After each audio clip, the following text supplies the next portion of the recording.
Lot of mushroom today is still in the backyard. Yesterday we picked up like one bucket, the big one size. So now we're picking up some again to make it a chicharon mushroom. We're here picking up some other mushrooms. Some new ones again.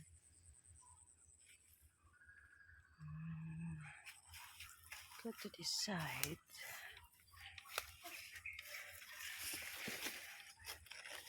We'll cook it as a chicharon mushroom later.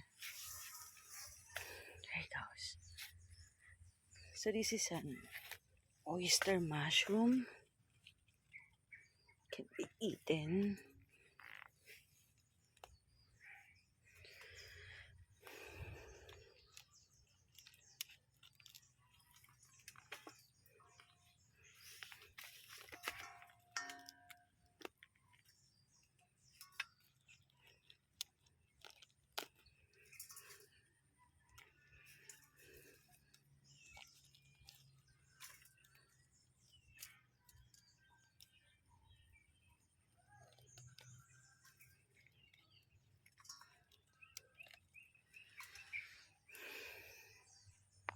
It's a lot of them.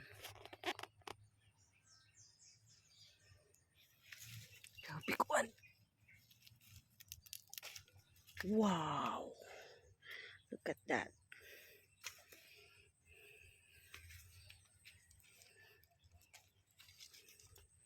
You wash it later, it's still kind of dirty.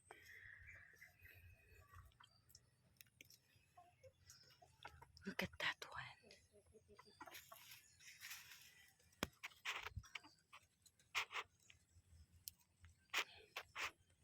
That's hard. Ooh. That's big.